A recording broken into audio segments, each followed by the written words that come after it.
حضرت سیدنا ابو ہریرہ رضی اللہ تعالی عنہ اصحاب صفہ میں سے ہے اور بلا تعین اوقات حضور سے یہ درس لیتے تھے۔ مسجد نبوی میں ان لوگوں کا ٹھکانہ تھا اور وہیں یہ رہائش پذیر ہوتے۔ کبھی لکڑیاں کاٹ کے اپنے پیٹ کی آگ بجھا لیتے، کبھی فاقے کاٹتے۔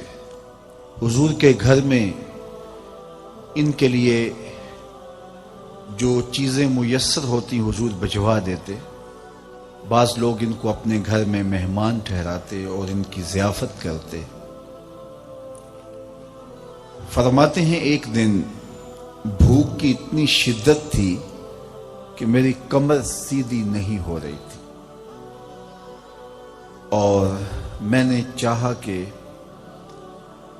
میرے لیے میری ضرورت کا سامان نصیب ہو، لیکن مجھے سوال بھی نہ کرنا پڑے۔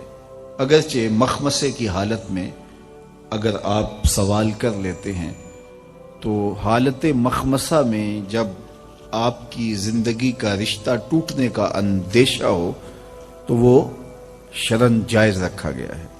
لیکن اس کے باوجود وہ کہتے ہیں میں مسجد نبوی کے ایک ایسے زاویے پر بیٹھ گیا جہاں سے لوگ مسجد میں داخل ہوتے تھے، اور میرا خیال یہ تھا کہ کوئی شخص گزرتا ہوا میرے چہرے پر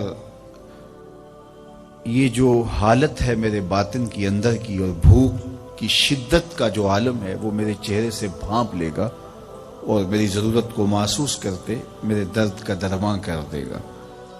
لیکن جو بھی آتا شاید اسے اندر جانے کی جلدی ہوتی اور وہ تیزی سے گزر جاتا، میں سلام بھی کہتا اور وہ جواب دیتا اور اندر چلا جاتا۔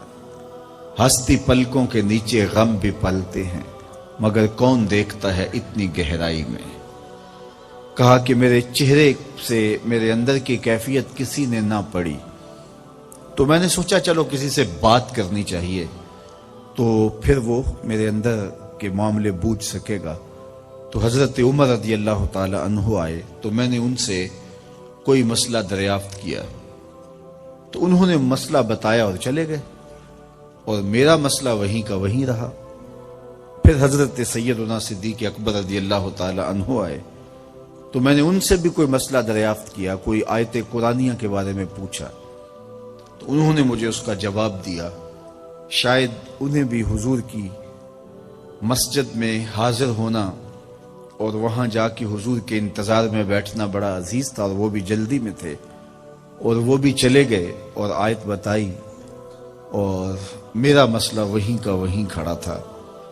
اب میں وہاں موجود تھا کہ ایک سمت سے روشنی آئی اور دل و قلب و نگاہ کا مرشد اولین آ گیا۔ حضور تشریف فرما ہوئے تو میں نے سلام پیش کیا، تو میرے دل میں آیا کہ میں حضور سے بھی کوئی مسئلہ ہی پوچھوں، تو میں نے حضور سے بھی کوئی مسئلہ ہی دریافت کیا۔ تو آقا کریم نے میری جانب غور سے دیکھا، پھر ہلکا سا مسکرائے اور فرمایا ابو ہریرہ بھوک لگی ہوئی ہے؟ تو مسئلہ تو میرا یہی تھا۔ تو میں نے کہا جی حضور مجھے بھوک لگی ہے۔ فرمایا میرے ساتھ آ جاؤ۔ تو حضور نے مجھے اپنے ساتھ لے لیا اور اہل خانہ سے پوچھا کہ کوئی چیز کھانے کی ہے؟ تو انہوں نے کہا دودھ کا ایک پیالہ موجود ہے۔ تو کہتے ہیں یہ بات سن کر میری جان میں جان آ گئی، کیونکہ بھوک سے کمر بھی سیدھی نہیں ہو رہی تھی۔ میں نے کہا کام بن گیا۔ لیکن حضور نے فرمایا ابو ہریرہ، میں نے کہا جی حضور۔ فرمایا جو صفہ کے چبوترے پہ بیٹھے ہیں جاؤ انہیں بھی بلا لاؤ۔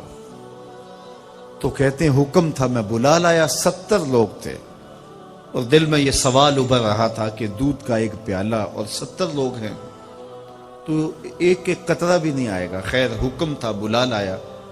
حضور نے میرے ہاتھ میں پیالہ دیتے ہوئے ارشاد کیا ابو ہریرہ دائیں سے شروع ہو جاؤ۔ تو کہتے ہیں میں نے ایک شخص کے ہاتھ میں پیالہ دیا اور اسے پینے کے لیے کہا، اور نظر میری دودھ پہ جمی تھی اور وہ سیراب ہو کے پی گیا اور ایک قطرہ بھی کم نہیں ہوا۔ خیر میرے دل کو قرار آ گیا، میں نے دوسرے کو پیش کیا، اس نے بھی سیراب ہو کے پیا، قطرہ کم نہیں ہوا۔ پھر تیسرے کو، چوتھے کو، 70 آدمی دودھ پی گئے، لگتا تھا اللہ نے اس پیالے کا تعلق حوض کوثر سے جوڑ دیا ہے۔ کہتے ہیں کہ 70 آدمی پی گئے تو میں حضور کی خدمت میں حاضر ہوا تو آقا کریم نے فرمایا ابو ہریرہ اب کون باقی ہے؟ میں نے عرض کی حضور ایک میں رہ گیا ہوں اور ایک آپ نے نوش جاں کرنا ہے۔ تو فرمایا ابو ہریرہ اب تم پیو۔ تو کہتے ہیں میں نے پینا شروع کر دیا۔ کہا کہ میں نے خوب سیراب ہو کے پیا تو حضور نے فرمایا ابو ہریرہ اور پیو۔ میں نے اور پیا، پھر فرمایا اور پیو۔ میں نے رج کے پیا، کوئی کسر نہ رہ گئی تو حضور نے پھر کہا ابو ہریرہ اور پیو۔ میں نے کہا مجھے قسم ہے اس ذات کی جس نے آپ کو حق کے ساتھ مبعوث کیا، میرے میں ایک قطرے کی گنجائش بھی نہیں ہے۔ تو حضور نے میرے ہاتھوں سے پیالہ لیا اور نوش جاں کیا اور ساتھ فرمایا ساقی القوم آخرہم شربن، جو قوم کا ساقی ہوتا ہے وہ پینے میں آخر ہوتا ہے۔ اب دودھ کا ایک پیالہ تھا، 72 لوگوں نے نوش جاں کیا۔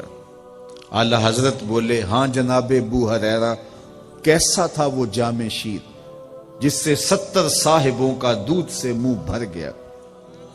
دودھ کے ایک پیالے میں اتنی برکت آئی کہ 70 آدمی پی گئے اور دودھ کا پیالہ اسی طرح کا ہے۔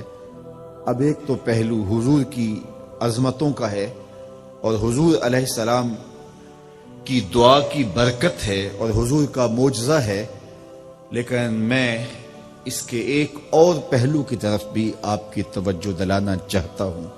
چونکہ آج عنوان سیرت کا ہے تو میں ایک اور پہلو کی طرف بھی آپ کی توجہ دلانا چاہتا ہوں کہ دودھ کا ایک پیالہ 72 لوگوں کے لیے کافی ہو گیا، یہ تو ہم سنتے بھی ہیں اور اس پر ہم سبحان اللہ بھی پکار لیا اور پکارنا بھی چاہیے، لیکن اس بات کو کبھی نہ بھولیں کہ دودھ کا ایک پیالہ جس کو 72 آدمی پی گئے تھے، 71 آدمیوں کا جھوٹا وہ میرے حضور نے پیا تھا۔